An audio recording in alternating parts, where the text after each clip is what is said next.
Before Andrew could respond, the floor director called for places. It was time. This time, as he walked onto the stage, the applause wasn't prompted by a sign. It was real acknowledgement not just of who he was, but of what he represented. 3 years ago, you sat in that chair and changed the conversation about success in America, the host began. Today, you're about to take your company public at a valuation that would have seemed impossible when you started in that small storefront. What do you want people to understand about your journey? Andrew smiled, thinking of his father who had passed away last year, of his mother who still lived in the same apartment but now had a college fund set up for every child in the building, of the kids who came to BridgeTech's weekend programs with the same fire in their eyes that he once had. Success isn't about proving people wrong, he said. It's about proving possibilities right. The real legacy of that interview wasn't standing up to someone who underestimated me. It was opening doors for others to walk through. That's the measure of any meaningful achievement, not how high you climb, but how many people you bring with you. As the interview continued, somewhere in Chicago, a 12-year-old girl watched from her family's apartment, her eyes wide with possibility, already dreaming of the doors she might one day open. The email sat in Andrew's inbox for 3 days before he opened it. Subject line, invitation to American Morning. He figured it was spam. BridgeTech had been getting more attention lately, but a national TV show? That seemed far-fetched. When he finally clicked it open during his morning coffee, he nearly choked on his drink. It was real. The producer of American Morning wanted him to appear as a guest to discuss success stories in urban entrepreneurship. The show reached millions of viewers daily. They want me on next month, Andrew told his assistant, Tanya, still staring at his screen in disbelief. Tanya's excited smile quickly faded. Wait, isn't that the show with that Baldwin guy? The one who's always saying nasty stuff about people? Richard Baldwin. Just the name made Andrew's stomach tighten. Everyone knew Baldwin's reputation. He'd been hosting American Morning for 8 years, building his fame on confrontational interviews and controversial statements. Last year, he'd made headlines for suggesting that immigrants were stealing opportunities from Americans. The month before that, he'd mocked a female CEO's appearance rather than discussing her company's groundbreaking research. Yeah, that's the one, Andrew said quietly. Word spread quickly through the office. By lunchtime, the entire BridgeTech team was talking about it. Andrew called an impromptu meeting in their break room, which still had the folding tables from when they'd first opened. So what do you all think? He asked his team after explaining the invitation. The room erupted with opinions. Don't do it, said Dion from the repair department. That man is trouble. He'll try to make you look bad just to boost his ratings.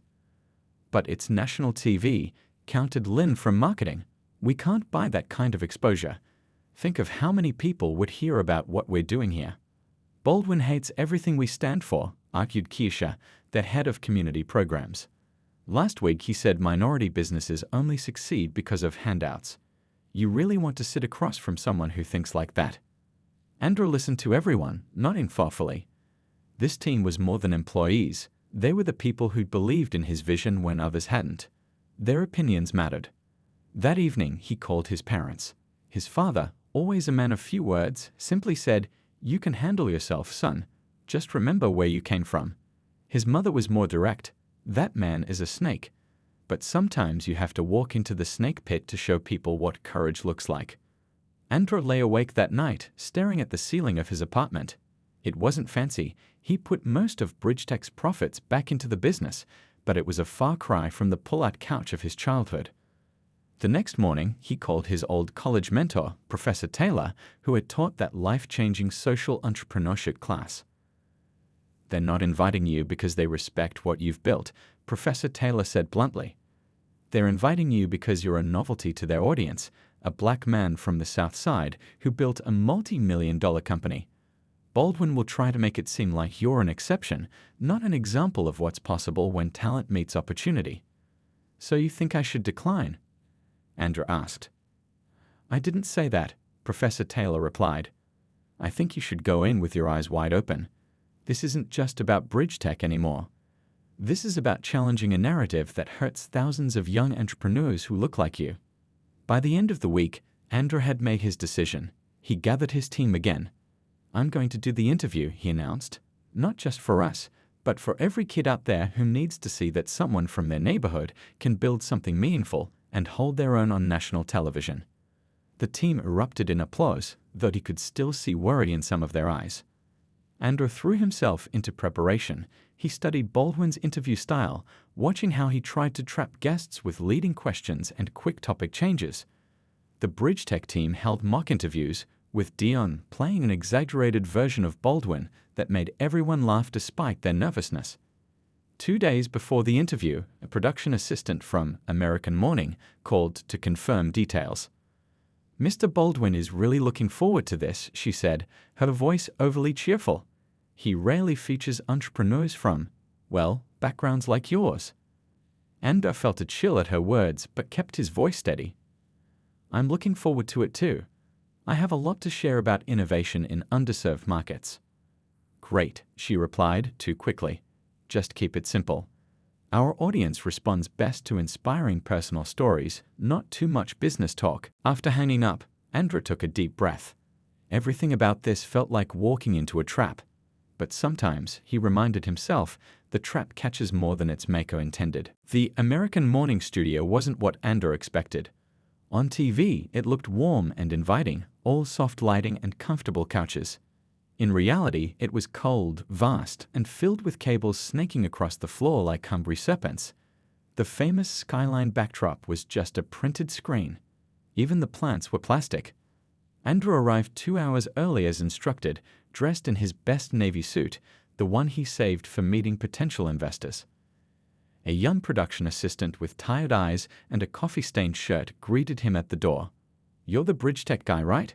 she asked without looking up from her clipboard. "Makeup is down the hall. They need you there first." The makeup room was bright and cramped. A middle-aged woman with kind eyes introduced herself as Donna while dabbing powder on his face. "Nervous?" she asked, noticing his tight grip on the chair's armrests. "A little," Andrew admitted. "Is Mr. Baldwin around?" Something flickered across Donna's face. Pity, maybe. "He doesn't come in until 30 minutes before air." "Been doing my job a long time, honey. Just remember, the camera catches everything. Even when you think it's not on you, it is." And it wasn't sure if she was giving makeup advice or something more. After makeup came sound check. A technician clipped a microphone to Andrew's lapel while rattling off instructions. "Don't tap the mic, don't touch it, speak clearly but don't shout." The man paused, then added quietly, "And don't let him get to you. He feeds off that." By now, Andrew's stomach was in knots. Everyone seemed to be warning him, but in ways too vague to be helpful. He was led to a small waiting room with a TV monitor showing the live broadcast already in progress. Baldwin was interviewing a senator about immigration policy, repeatedly cutting him off mid-sentence. 2 producers huddled in the corner of the waiting room, speaking in hushed tones. They didn't notice Andrew sitting there, watching them. "Baldwin's in a mood today," whispered one, a tall man with rectangular glasses. "Did you see what he did to the senator?" "Yeah, but this next guy's perfect for him," replied the other, scrolling through her phone. "Black guy from the ghetto makes good. Baldwin will eat that up." "Did you brief him on the angles Baldwin wants to push?" "The affirmative action thing." "Sort of. Told him Baldwin was interested in how he overcame obstacles. Didn't get specific." Andrew felt his throat tighten. They were setting him up. This wasn't going to be a fair interview about his business. It was going to be an ambush. He pulled out his phone to text Tanya. "It's a setup. Baldwin's planning to push some affirmative action angle." Her reply came instantly. "We figured. Remember the practice sessions. Stay on message. You control the narrative. We're all watching. Got your back." Andrew took a deep breath. He could walk out right now, but what message would that send to everyone watching? To the kids from neighborhoods like his who never saw people like themselves on national television? A production assistant appeared at the door. 10 minutes, she announced, then frowned at his phone. "You'll need to turn that off. No electronics on set." Andrew nodded and slipped his phone into his pocket without turning it off. The assistant led him to the edge of the stage. From there, he could see Baldwin in person for the first time. The host was leaning back in his chair while a stylist fixed his hair, laughing loudly at something on his phone. "Who wrote this bio?" Baldwin suddenly called out, waving his phone at a nearby producer. "It says this guy built his company from the ground up. Is that supposed to be a joke? We all know these minority businesses get special grants and preferential loans." The producer, a young man who couldn't have been older than 25, looked uncomfortable. "That's what our research shows, sir. He started with 3 computers in an old storefront." Baldwin scoffed. "Sure he did. Just make sure we ask about the government programs that actually bankrolled him. I'm tired of these pulled-up-by-the-bootstraps fairy tales when taxpayers are footing the bill." Andor felt his face grow hot. Bridgetech had never taken a penny of government money. He'd been rejected by 17 banks before finding one willing to give him a small business loan, and even then, he needed his old professor to co-sign. The floor director approached. "We're back from commercial in 3 minutes. Mr. Baldwin will introduce you, then you'll walk out when he says your name. Sit in the chair to his right." Andor straightened his tie, thinking of his father's words. Remember where you came from. He thought of his team back at Bridgetech, of the neighborhood kids who came to their weekend coding classes. He thought of his grandmother who always believed in him. 1 minute to air, someone called out. The stage lights brightened. Baldwin put on his camera smile. Andor took one last deep breath and prepared to walk into the lion's den. The red light on the camera blinked on. Baldwin's face transformed instantly from bored irritation to a dazzling smile that never quite reached his eyes. "Welcome back to American Morning," Baldwin said, his voice smooth as butter. "Today we're continuing our series on unusual success stories in America. My next guest grew up in one of Chicago's roughest neighborhoods and now runs a technology company valued at several $1,000,000. Please welcome the founder and CEO of Bridgetech Solutions, Andor." The applause sign lit up and the audience clapped on cue. Andor walked onto the stage, his steps measured and confident despite the pounding in his chest. He smiled and shook Baldwin's hand, a firm grip that the host barely returned. "Thank you for having me," Andor said as he settled into the guest chair. It was lower than Baldwin's, forcing Andor to look up at him. Not an accident, he suspected. "So, Andor," Baldwin began, leaning forward with practiced interest, "your company provides technology services to low-income communities. That's quite a specific market. Was this a case of sticking with what you know?" The condescension was subtle but clear. Andor had prepared for this. "It's about recognizing untapped potential," he replied calmly. "Over 40 million Americans lack reliable internet access. That's not just a social problem, it's a massive market opportunity that most tech companies overlook." Baldwin's smile tightened. "But surely you faced enormous challenges coming from your background. Let's be honest, South Chicago isn't exactly known for producing tech innovators." A few uncomfortable laughs rippled through the audience. "Every entrepreneur faces challenges," Andor said. "Mine included limited access to capital and networking opportunities. But South Chicago taught me valuable skills, resourcefulness, persistence, and how to solve problems with limited resources. Those are entrepreneurial assets, not liabilities." Baldwin waved his hand dismissively. "Yet you've done remarkably well for someone without the traditional pedigree. Your company is worth what, $5 million now? 7? Some might wonder what special advantages helped you get there." The implication hung in the air. "If you're asking whether I received special treatment," Andor said evenly, "I didn't. Bridgetech was rejected by 17 banks before securing our first loan. We didn't qualify for any government programs. Everything we built came from hard work and serving customers others ignored." Baldwin's eyes narrowed slightly. This wasn't going according to his script. "Let's talk about your employees," Baldwin pivoted. "I understand you primarily hire from the same neighborhoods you service. Is this a social justice initiative? A form of charity?" "It's smart business," Andor countered. "These communities have talented people who just need opportunity. Our turnover rate is half the industry average because our employees are deeply invested in our mission. That saves us money and builds stronger customer relationships." Baldwin glanced at his notes, clearly searching for another angle. The camera caught a flash of frustration crossing his face. "Your pricing model is interesting," Baldwin said, his tone sharpening. "You charge less in lower income areas. Some might call that unsustainable." Others might even say you're creating dependency in these communities. Andrew felt heat rising in his collar but kept his voice steady. Our pricing is based on what the market can bear while maintaining profitability. Basic economics. As for dependency, we offer training programs that have helped over 200 people secure tech jobs, many outside our company. That's not dependency, that's opportunity multiplication. Baldwin's smile disappeared completely now. Come on, Andra. We're all friends here. You can admit that diversity initiatives opened doors for you. There's no shame in acknowledging the help you received. The studio grew uncomfortably quiet. This was the trap, the moment Baldwin had been building toward. If Andra denied it, he'd look ungrateful. If he agreed, Baldwin would use it to undermine everything he built. Mr. Baldwin, Andra began, noticing the host's surprise at being addressed so formally. In the 20 minutes we've been talking, you've suggested I succeeded because of special treatment, questioned my business model's legitimacy, implied I'm running a charity rather than a business, and now suggested my accomplishments are due to diversity initiatives rather than merit. Andrew leaned forward slightly, his voice still calm but his eyes intense.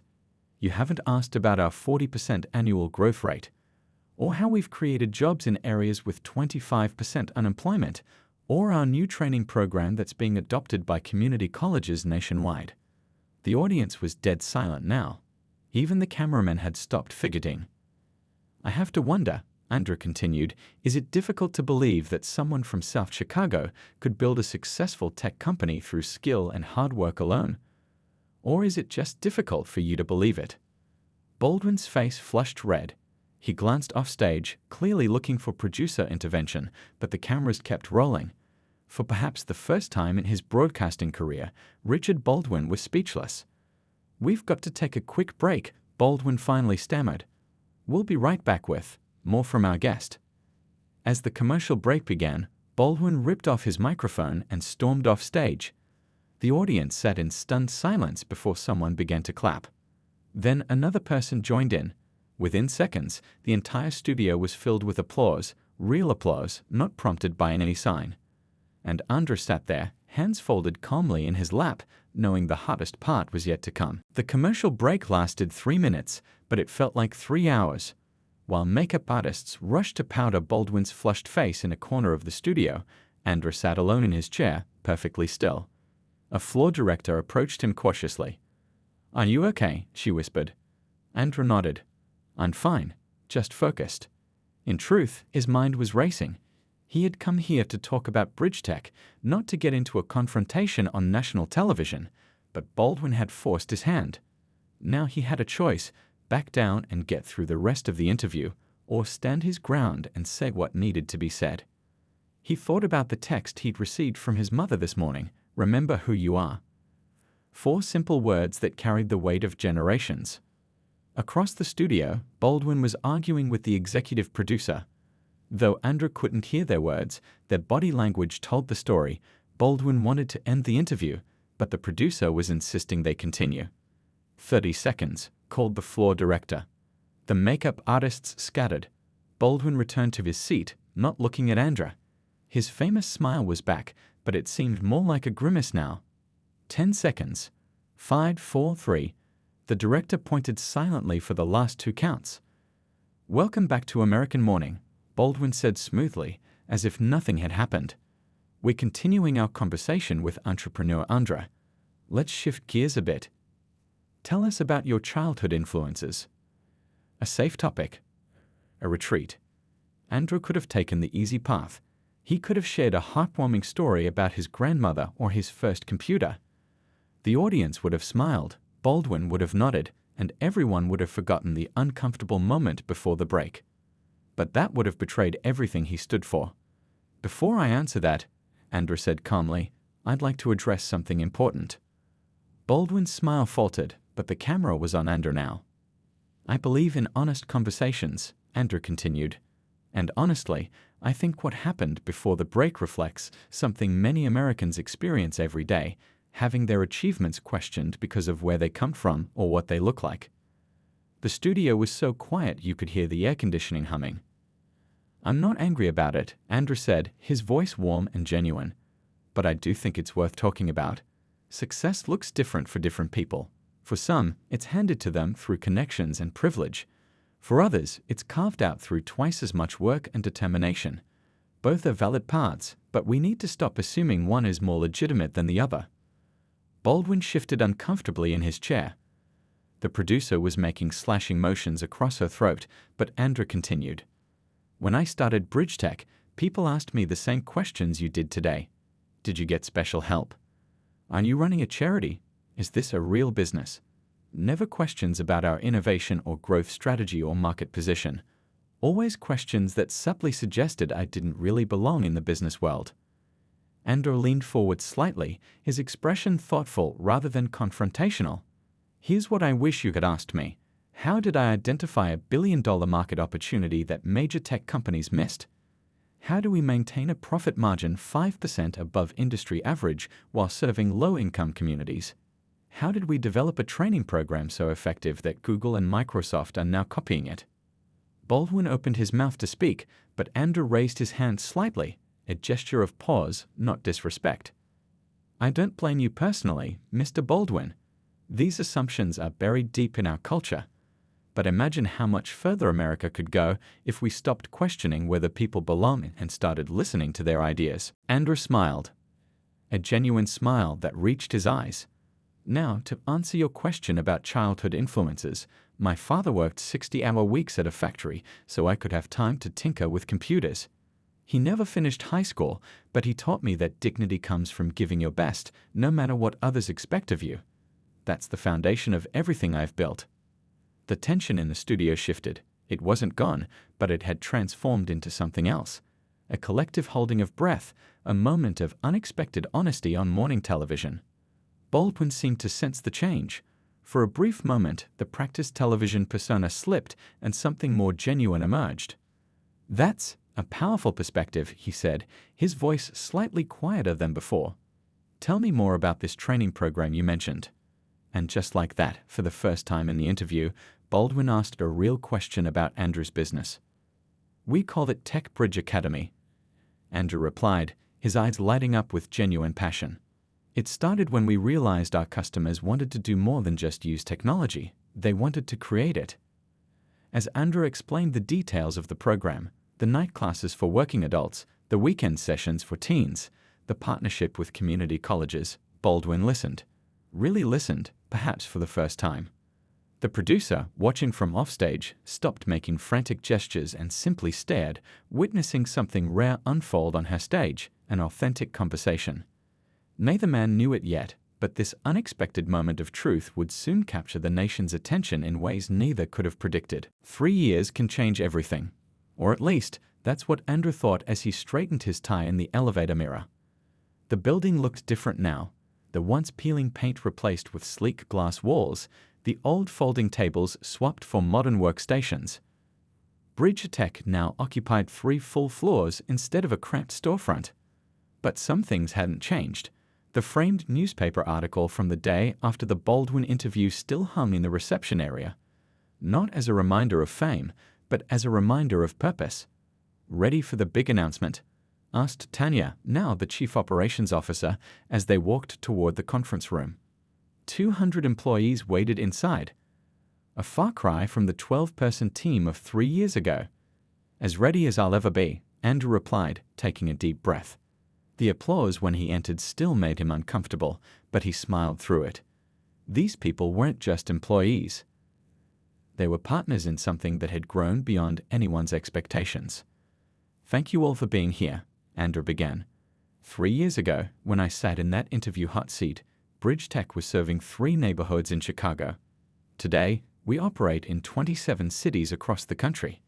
Our Tech Bridge Academy has graduated over 4,000 students.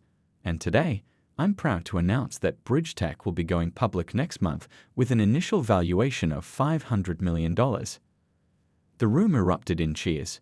People hugged and high-fived each other. Some even cried.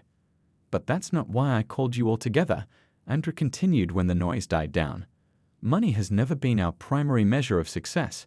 Last week, I met with a young woman named Lisa at our Detroit center. She told me she'd watched that interview when she was 16, living in a shelter with her mom. She said seeing someone who looked like her stand up with dignity on national TV made her believe she could do something with her life too. Today, she's one of our best coding instructors. Andrew looked around the room, making eye contact with as many people as he could. That's our real impact. For every Baldwin interview, there are thousands of small moments that never make the news but change lives just the same. The teenager who discovers she has a talent for coding. The single dad who can finally work from home because we brought affordable internet to his building. The grandmother who can video chat with her grandkids for the first time. In the back of the room, Andrew spotted a familiar face, Mrs. Washington, his high school business teacher who had helped him apply for college scholarships. He'd hired her 2 years ago to lead their education partnerships. The IPO means changes, Andrew acknowledged. We'll have new resources, new opportunities, and yes, new challenges. But our mission remains the same. Technology should be a bridge, not a barrier. And success is only meaningful when it's shared. After the meeting, Andrew retreated to his office, still modest compared to what most CEOs might have. On his desk sat a framed email from a teenager in Atlanta. Watching you that day showed me how to be strong without being angry. Thank you for that lesson. A knock at the door interrupted his thoughts. It was Diane, now heading their community programs department. The car's here, Diane said. You ready for this full circle moment? Andrew nodded, grabbing his jacket. Today was indeed a full circle moment. He had been invited back to American Morning. Not by Baldwin, who had been moved to a weekend slot following declining ratings, but by the show's new host, a woman known for her thoughtful interviews. On the drive over, Andrew thought about how much had changed in the media landscape since his viral moment. Several networks had launched business shows specifically focusing on diverse entrepreneurs. A major business magazine had created a fellowship program for business journalists from underrepresented groups. Even Baldwin had evolved somewhat, though his transition seemed more about survival than genuine change. The studio looked smaller than Andrew remembered. Or maybe he just felt bigger, not in ego, but in certainty about who he was and what he stood for. We're honored to have you back, said the producer who greeted him, the same one who had once whispered about him with her colleague. Her tone was different now, marked with genuine respect. As Andrew sat in the makeup chair, a young production assistant approached nervously. Mr. Andrew, I just wanted to say, I started my production career right after your first appearance here. Watching how you handled that situation actually changed how I approach my job. Thank you for that lesson in dignity. Before Andrew could respond, the floor director called for places. It was time. This time, as he walked onto the stage, the applause wasn't prompted by a sign.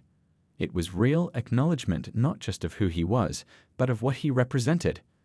3 years ago, you sat in that chair and changed the conversation about success in America, the host began. Today, you're about to take your company public at a valuation that would have seemed impossible when you started in that small storefront. What do you want people to understand about your journey? Andrew smiled, thinking of his father who had passed away last year, of his mother who still lived in the same apartment but now had a college fund set up for every child in the building, of the kids who came to BridgeTech's weekend programs with the same fire in their eyes that he once had. Success isn't about proving people wrong, he said. It's about proving possibilities right. The real legacy of that interview wasn't standing up to someone who underestimated me. It was opening doors for others to walk through. That's the measure of any meaningful achievement, not how high you climb, but how many people you bring with you. As the interview continued, somewhere in Chicago, a 12-year-old girl watched from her family's apartment, her eyes wide with possibility, already dreaming of the doors she might one day open.